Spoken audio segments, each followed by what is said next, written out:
As a beginner बहुत सारे investors की कंफ्यूजन होती है कि स्टॉक मार्केट में इन्वेस्टमेंट का पोर्टफोलियो कैसे क्रिएट करते हैं। अगर आप लोग स्टॉक मार्केट में इन्वेस्टमेंट करना शुरू करते हैं तो कंफ्यूजन ही कंफ्यूजन क्रिएट होती है। तो चलिए आज के इस वीडियो में जानते हैं कि आखिर 1 लाख के इन्वेस्टमेंट के पोर्टफोलियो को कैसे क्रिएट करते हैं, कौन कौन से फैक्टर्स हैं जिसके बेसिस पर आपको अपने 1 लाख का पोर्टफोलियो क्रिएट करने के टाइम पर फोकस करना है। और साथ ही साथ आज के इस वीडियो के एंड में प्रैक्टिकली मैं आपको बताऊंगा कि 1 लाख का इन्वेस्टमेंट कैसे करना है, 1 लाख का पोर्टफोलियो कैसे क्रिएट करना है। तो वीडियो को शुरू से लेकर एंड तक देखना, क्योंकि आज के इस वीडियो का हर एक पार्ट काफी ज्यादा इंपॉर्टेंट होने वाला है। So my name is Vimal and let's get started. Stock market में इन्वेस्टमेंट करने के टाइम पर 2 इंपॉर्टेंट चीजें होती हैं। सबसे पहली चीज होती है कि आपको कितना पैसा इन्वेस्टमेंट करना है। अब ये पता चलने के बाद सेकंड चीज बहुत ज्यादा इंपॉर्टेंट होती है। अब सेकंड चीज को कहा जाता है की फैक्टर्स। मार्केट में किसी भी इन्वेस्टमेंट ऑप्शन में इन्वेस्टमेंट करने से पहले स्टॉक मार्केट में अपने इन्वेस्टमेंट के पोर्टफोलियो को क्रिएट करने के टाइम पर या तो अपने इन्वेस्टमेंट के पोर्टफोलियो को डाइवर्सिफाई करने के टाइम पर कुछ पर्टिकुलर फैक्टर्स होते हैं जिसके बेसिस पर आपके लिए डिसाइड कर पाना काफी ज्यादा आसान हो जाता है कि कौन से सेक्टर में कौन सी कंपनी के शेयर्स में कितना इन्वेस्टमेंट करना है। तो चलिए वन बाय वन करके इन फैक्टर्स के बारे में डिस्कशन करते हैं।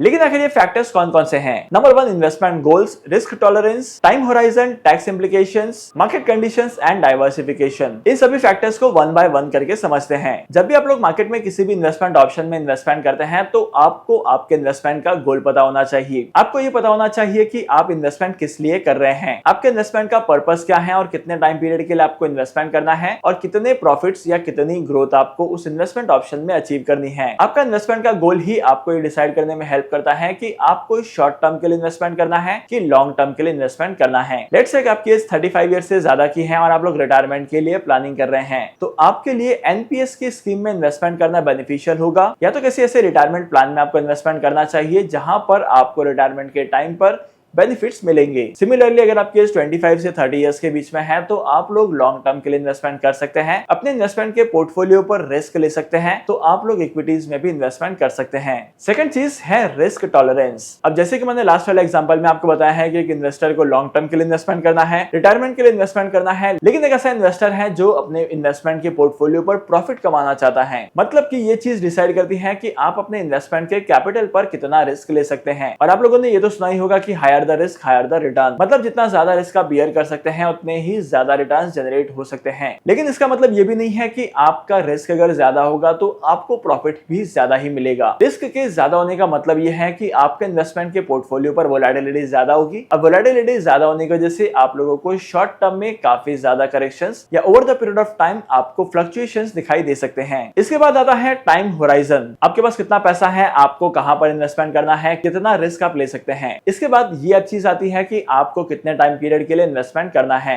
लेट्स से आपको फंड्स की रिक्वायरमेंट पड़ने वाली है 6 महीने के बाद, 1 साल के बाद, 2 साल के बाद, तो ऐसे कंडीशंस में आपको इन्वेस्टमेंट लॉन्ग टर्म के लिए नहीं करना है, आपको शॉर्ट टर्म के लिए इन्वेस्टमेंट करना है। और मार्केट में से बहुत सारे ऑप्शंस होते हैं जहां पर आपके प्रिंसिपल की सेफ्टी भी होती है और आपके इन्वेस्टमेंट पर अट्रैक्टिव रिटर्न्स भी मिलते हैं। लेकिन अगर आपकी रिक्वायरमेंट शॉर्ट टर्म के लिए नहीं है, 5 से 7 साल के बाद की रिक्वायरमेंट है, तो ऐसी कंडीशंस में आप लोग लॉन्ग टर्म के लिए इन्वेस्टमेंट कर सकते हैं। अगर आपके रिस्क लेने की कैपेसिटी ज्यादा है तो आप प्योर इक्विटीज में भी इन्वेस्टमेंट कर सकते हैं। और एक इंपॉर्टेंट चीज ये भी है कि आपके टाइम होराइजन पर भी आपके रिटर्न्स डिपेंड करते हैं। तो अगर आपके इन्वेस्टमेंट के गोल की रिक्वायरमेंट है शॉर्ट टर्म की, तो आपको लॉन्ग टर्म के लिए इन्वेस्टमेंट नहीं करना है। और वाइस वर्सा आपका इन्वेस्टमेंट का गोल लॉन्ग टर्म का है तो आपको शॉर्ट टर्म के लिए इन्वेस्टमेंट नहीं करना है। इसके बाद फोर्थ चीज आती है टैक्स इंप्लीकेशंस की। अब कौन से इन्वेस्टमेंट ऑप्शन में इन्वेस्टमेंट करना है, कितना इन्वेस्टमेंट करना है, डिपेंड करता है टैक्स के स्लैब्स पर। क्योंकि मार्केट में ऐसे बहुत सारे इन्वेस्टमेंट ऑप्शंस हैं जहां पर इन्वेस्टमेंट करने पर आपको एक पर्टिकुलर अमाउंट तक टैक्स में रिबेट मिलता है, कंसेशन मिलता है। तो आपको ये सब भी चेक करना है कि कौन से इन्वेस्टमेंट ऑप्शन में कितना इन्वेस्टमेंट करने पर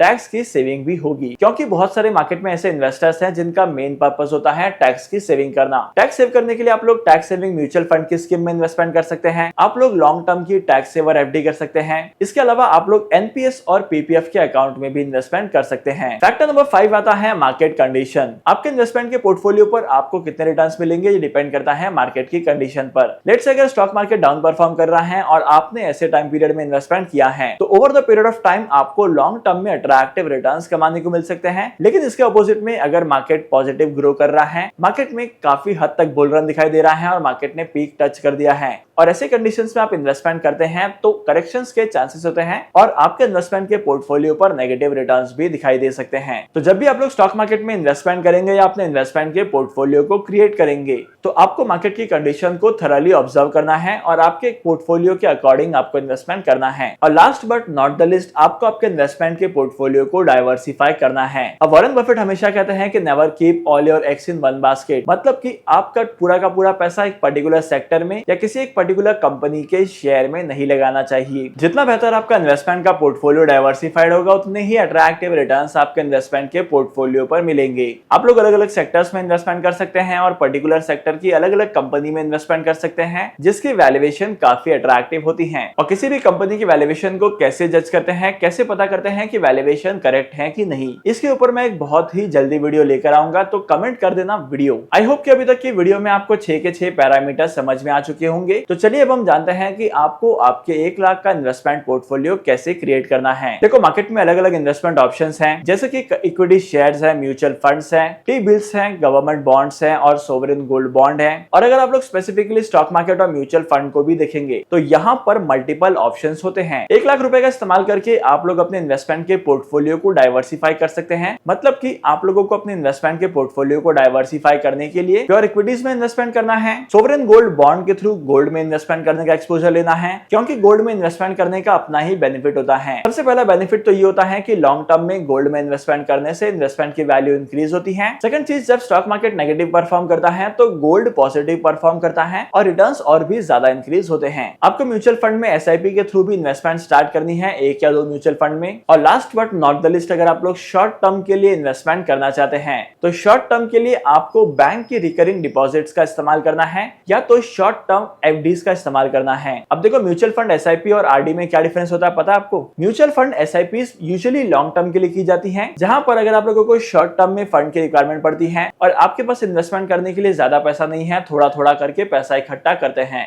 ऐसे केसेस में रिकरिंग डिपॉजिट का इस्तेमाल करना काफी ज्यादा इंपॉर्टेंट होता है, क्योंकि जब भी आप लोग रिकरिंग डिपॉजिट्स की इन्वेस्टमेंट अमाउंट को विड्रॉ करेंगे तो यहाँ पर आपका ज्यादा डिडक्शन नहीं होता है, ज्यादा लॉसेस नहीं होते हैं। लेकिन जब भी आप लोग म्यूचुअल फंड के अमाउंट को इंक्रीज करेंगे तो यहाँ पर मार्केट कंडीशन के हिसाब से आपको रिटर्न मिलेंगे। और काफी बार देखा जाता है कि शॉर्ट टर्म में म्यूचुअल फंड की स्कीम को विड्रॉ करने पर आपको चार्जेस भी पे करने पड़ते हैं। तो ऐसा काम करना ही क्यों जहां पर चार्जेस ज्यादा लगे। आप अपने 1 लाख के इन्वेस्टमेंट के अमाउंट को डिवाइड कर सकते हैं कि आपको म्यूचुअल फंड में इतना इन्वेस्टमेंट करना है, स्टॉक मार्केट में इतना इन्वेस्टमेंट करना है, सोवरेन गोल्ड बॉन्ड में इतना इन्वेस्टमेंट करना है और बाकी अदर इन्वेस्टमेंट ऑप्शन में भी इन्वेस्टमेंट करना है इतना इतना इतना। और सबसे इंपॉर्टेंट चीज, अगर आपके पास 1 लाख रुपए का इन्वेस्टमेंट करने का अमाउंट है तो इसमें से सर्टेन पोर्शन आपको कैश में भी रखना चाहिए, क्योंकि वॉरेन बफेट हमेशा कहते हैं कि अगर आपको इन्वेस्टमेंट करना है तो आपके पास कैश हमेशा होना चाहिए, क्योंकि इन्वेस्टमेंट करने के लिए कौन सी अपॉर्चुनिटी कब आ जाए कुछ भी कहा नहीं जा सकता। तो एज अ बिगिनर आपके पास कैश होना भी बहुत ज्यादा इंपॉर्टेंट है। लोगों को लगता है कि 1 लाख रुपीज है तो 1 लाख का 1 लाख पूरा का पूरा इन्वेस्टमेंट कर देते हैं। आप लोग 1 लाख में से 80,000 का इन्वेस्टमेंट कर सकते हैं, 20,000 का कैश रख सकते हैं, या तो 60,000 या 70,000 का इन्वेस्टमेंट करके 30 to 40,000 का कैश अपने पास रख सकते हैं। मार्केट में अलग अलग अपॉर्चुनिटीज आने पर आप लोग इन्वेस्टमेंट वहां पर कर सकते हैं। बाय द वे, आज के इस वीडियो के टॉपिक को लेकर आपका ओपिनियन क्या कहता है? Let us know in the comment section.